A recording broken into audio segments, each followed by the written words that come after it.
Buonasera, nuova edizione del nostro TG. In primo piano l'emergenza coronavirus con il consueto bollettino della Regione Calabria. Pensate, nella nostra regione sono stati registrati oltre 100 contagi in un giorno. Questo è il bollettino della Regione Calabria. Ad oggi sono stati effettuati 5.385 tamponi. Le persone risultate positive al coronavirus sono 494, 101 in più rispetto a ieri. Quelle negative sono 4.891.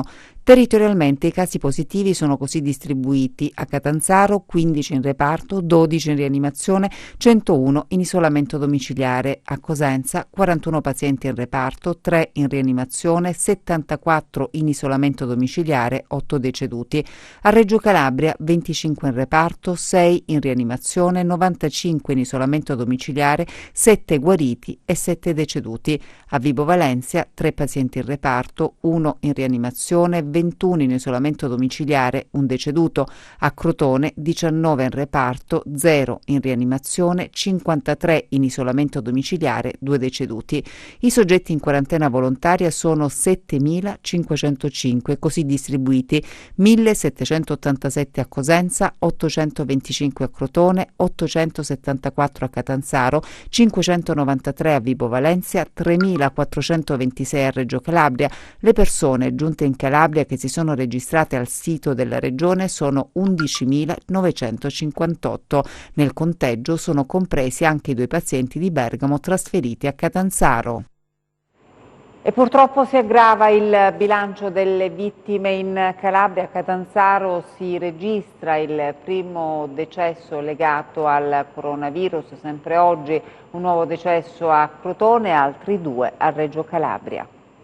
Si aggrava il bilancio dei decessi legati al coronavirus in Calabria. Oggi la prima vittima a Catanzaro. Si tratta di un uomo di 76 anni ricoverato da alcuni giorni nel reparto di rianimazione dell'ospedale Pugliese Ciaccio. I vertici dell'azienda ospedaliera hanno confermato la notizia del decesso. Secondo quanto si è appreso, si tratta di un paziente che effettuava la terapia dialitica nel reparto di dialisi del Pugliese Ciaccio, dove sono stati riscontrati altri casi positivi tra pazienti e operatori sanitari. L'uomo il 16 marzo scorso era risultato positivo al tampone, era stato ricoverato prima nel reparto di malattie infettive, poi le condizioni si sono aggravate, così era stato trasferito in terapia intensiva.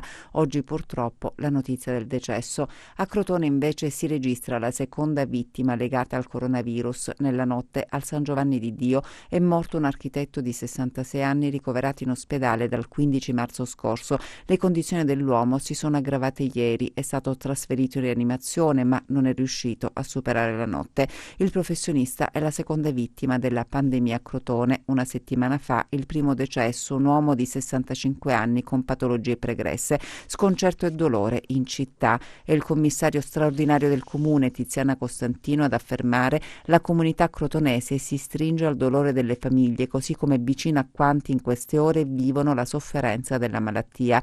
È importante, conclude, non solo essere uniti ma rispettare le norme e le indicazioni governative con senso di responsabilità, restando uniti ma distanti.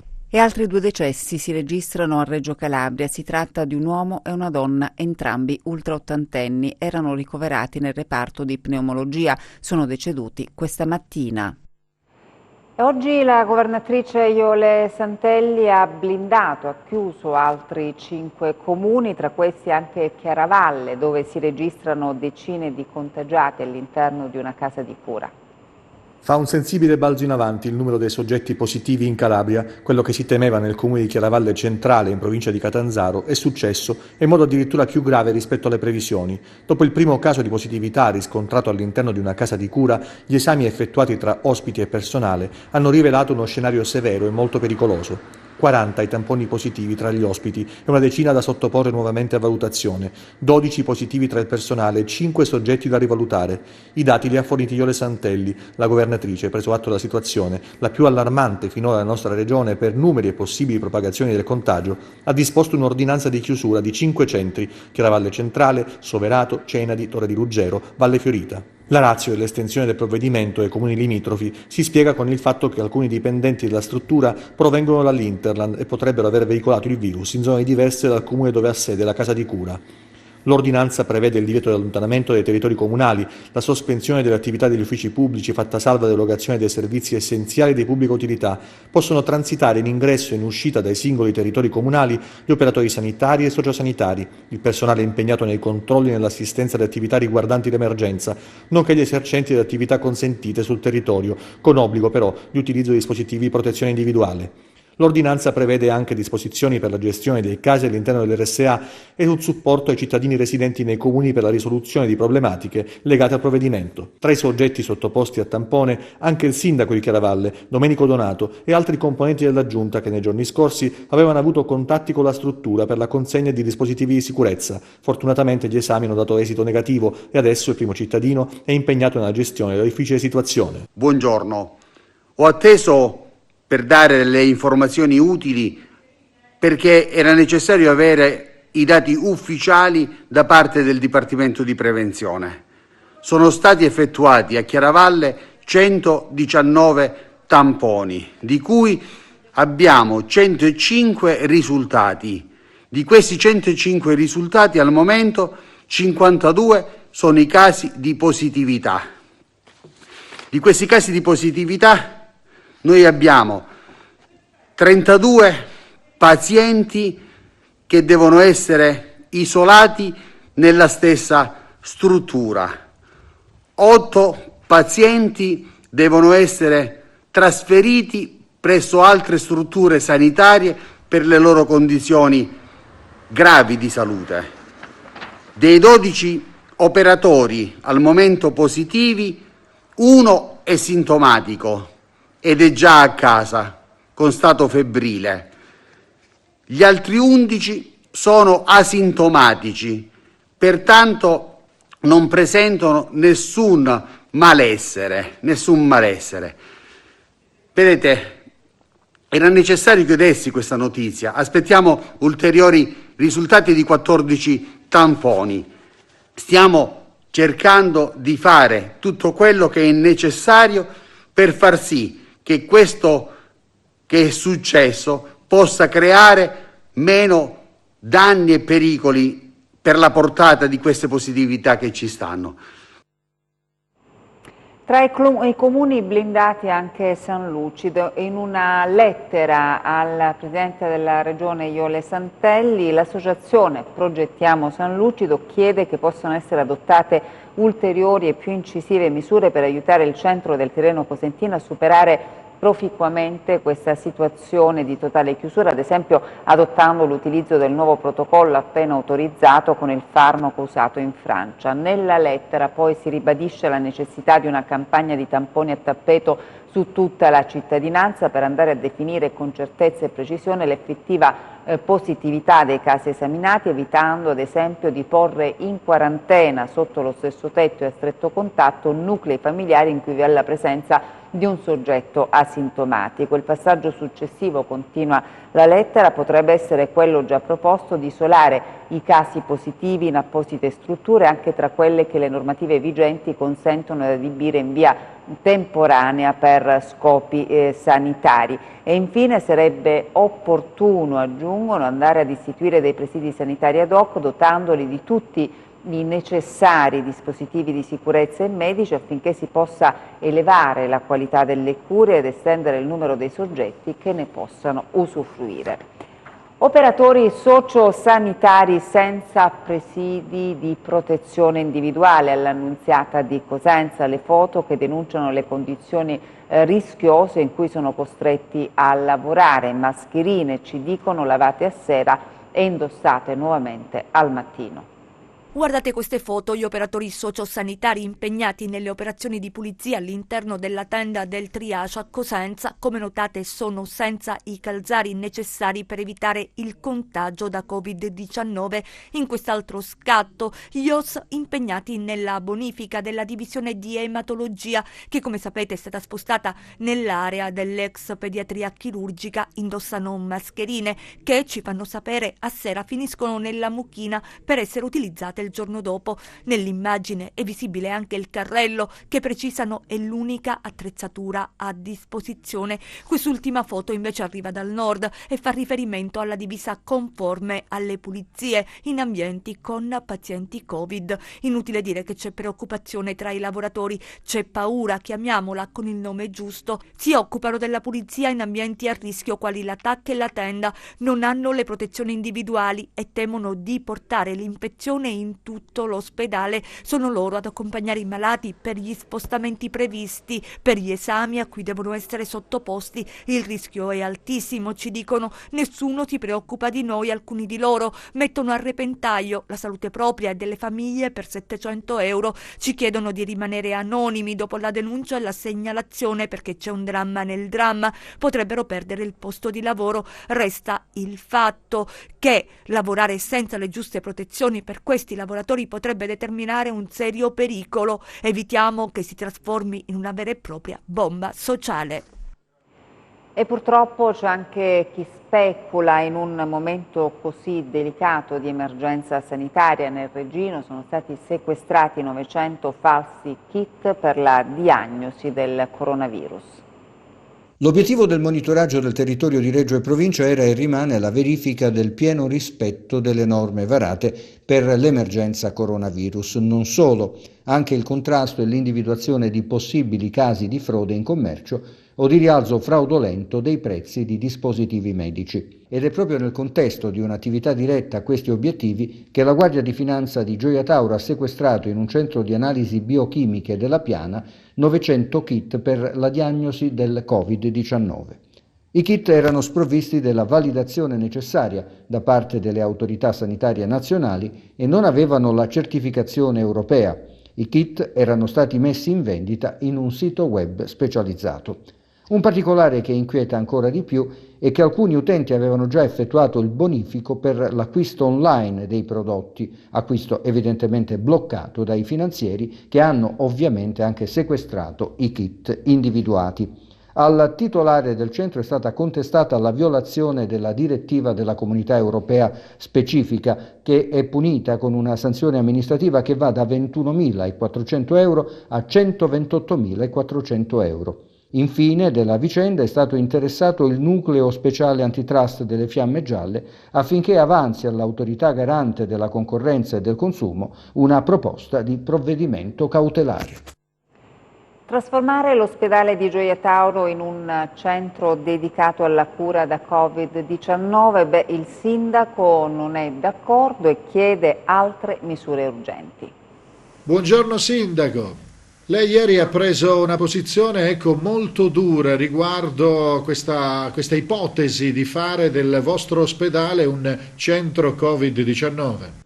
Sì, una posizione dura ma legata all'emergenza, perché siamo totalmente impreparati a fronteggiare l'emergenza da coronavirus sul territorio calabrese. La mia preoccupazione è che questo virus si potrebbe espandere velocemente, che non abbiamo posti letto, non abbiamo ventilatore polmonare, non abbiamo mascherine, non abbiamo la strumentazione necessaria per poter curare e ricoverare eventuali pazienti da coronavirus. Ecco, voi che cosa chiedete allora per ovviare a questa situazione, che è comunque una situazione di emergenza, quindi c'è bisogno di utilizzare le diverse strutture ospedaliere? Io credo che non abbiamo più tempo. Questo non è più il tempo della discussione e del confronto, questo è il tempo dell'azione, dell'agire con fatti concreti e immediati. E quindi la proposta della nave era solo una proposta per dire: se le nostre strutture ospedaliere sono sature e comunque non sono nelle condizioni di fronteggiare la questione dell'epidemia, e allora seguiamo l'esempio di Genova, dove un armatore ha messo a disposizione una nave che è stata rapidissimamente trasformata in ospedale galleggiante, tant'è che adesso è già attivata e ha i primi ricoverati. E poi era anche motivata dal fatto di non avere promiscuità all'interno di una stessa struttura ospedaliera tra il centro Covid-19 e l'ospedalizzazione ordinaria della salute ordinaria dei cittadini. Ecco, allora la proposta della nave è tramontata, lei vede qualche alternativa a questo punto? L'alternativa è che si debbano subito prendere delle decisioni. Non possiamo vivere in una Calabria dove la regione con la Santelli dice una cosa e invece i responsabili sanitari calabresi ne dicono un'altra, che tra l'altro non è solo emergenza sanitaria, perché oggi e l'emergenza sanitaria e che, come dire, è al primo posto della nostra attenzione anche politica e amministrativa, ma tra qualche settimana subentrerà l'emergenza anche economica, perché le fasce di povertà stanno aumentando, perché sono ormai alcune settimane che tante attività sono state fermate per decreto governativo e anche regionale, che tanti commercianti non stanno più lavorando, e nel momento in cui in tante famiglie non ci sarà neanche un tozzo di pane al giorno per mangiare, io prevedo che esploderà una rivolta popolare e noi la dobbiamo impedire. Chi ha i soldi potrà continuare a rimanere chiusi in casa senza problemi, ma chi non ha i soldi, come rimarranno più chiusi in casa? A un certo punto si ribelleranno e usciranno fuori per dire: qua stiamo morendo anche di fame. In serata la governatrice Iole Santelli ha firmato una nuova ordinanza che prevede che siano sottoposti a tampone per la ricerca di Covid-19 tutti gli operatori sanitari delle strutture pubbliche e delle strutture residenziali, come ad esempio le RSA, le RSM, le case protette e le case di riposo private e private accreditate soggetti ad esposizione allo stesso test. Saranno sottoposti tutti i pazienti ospedalizzati e tutti gli ospiti delle strutture residenziali già citate che hanno segni e sintomi compatibili con Covid-19, con particolare riferimento agli individui sintomatici e agli individui con patologie croniche o uno stato immunocompromesso, ad esempio diabete, malattia cardiaca, assunzione di farmaci immunosoppressori, malattia cronica, malattia renale cronica, che possano porre tali soggetti a rischio più elevato di esiti sfavorevoli. Le strutture, si legge ancora nell'ordinanza, dovranno attuare specifici accorgimenti pena la perdita dell'autorizzazione. A Reggio Calabria sono arrivati i primi supporti acquistati dalla città metropolitana che serviranno ai sanitari per fronteggiare l'emergenza coronavirus. Sentiamo il sindaco Falco Matà. Buongiorno dall'ospedale Tiberio Evoli di Melito Portosalvo, dove ci troviamo insieme al vice sindaco metropolitano Mauro, perché sono arrivati i primi supporti elettromedicali acquistati dalla città metropolitana, in particolare 10 lettini Covid per quindi affrontare nel migliore dei modi nei nostri 3 ospedali metropolitani l'emergenza coronavirus. Poi un po' alla volta stanno arrivando anche gli altri supporti, dal CPAP ai saturimetri fino a quelle che sono, a mio avviso, i supporti più importanti, come i ventilatori polmonari.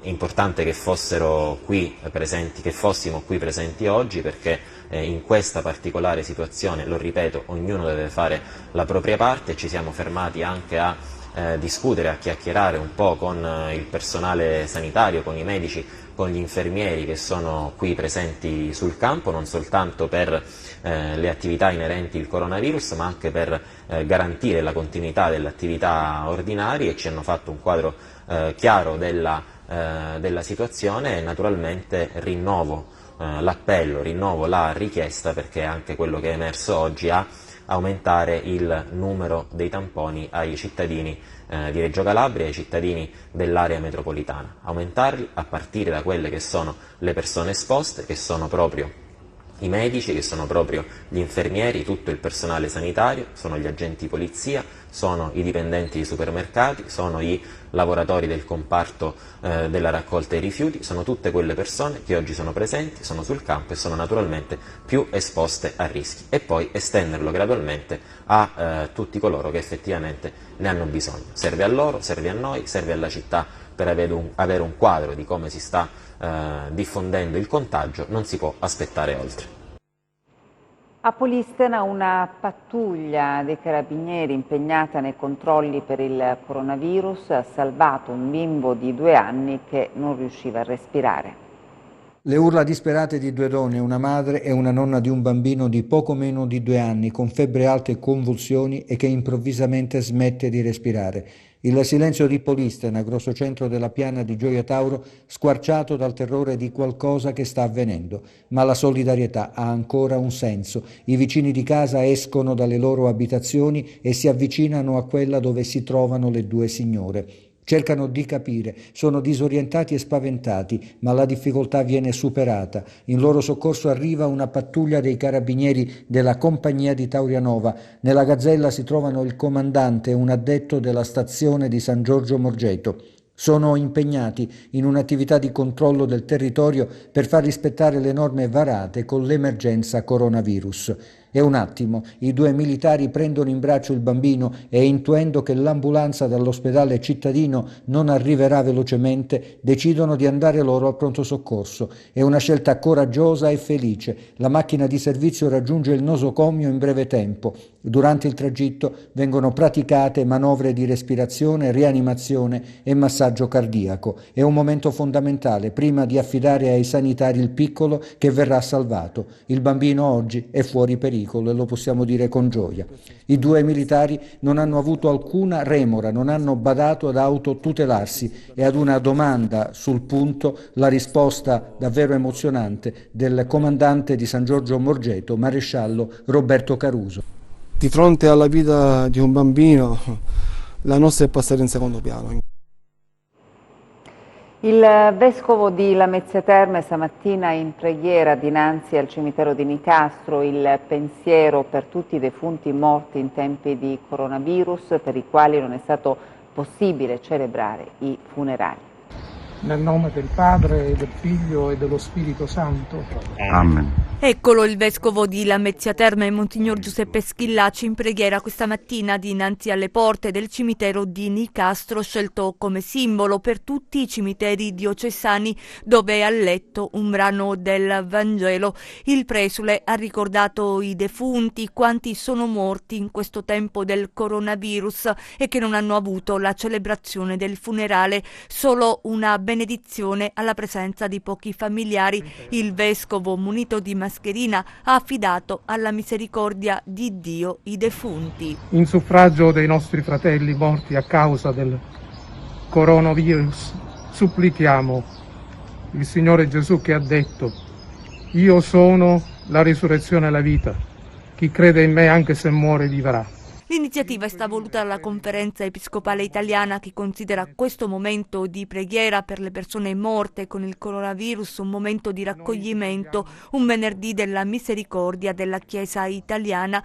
L'iniziativa dei vescovi, partita dall'immagine terribile dei mezzi militari a Bergamo che trasportano le bare verso i forni crematori, le comunità cristiane, pur impossibilitate alla vicinanza fisica, sottolineano i vescovi italiani, non fanno mancare la loro prossimità di preghiera e di carità. Dalle chiese chiuse, inoltre, arrivano sempre più spesso sui social le preghiere dei sacerdoti che in un momento così difficile restano accanto alle parrocchie. E adesso le previsioni del tempo.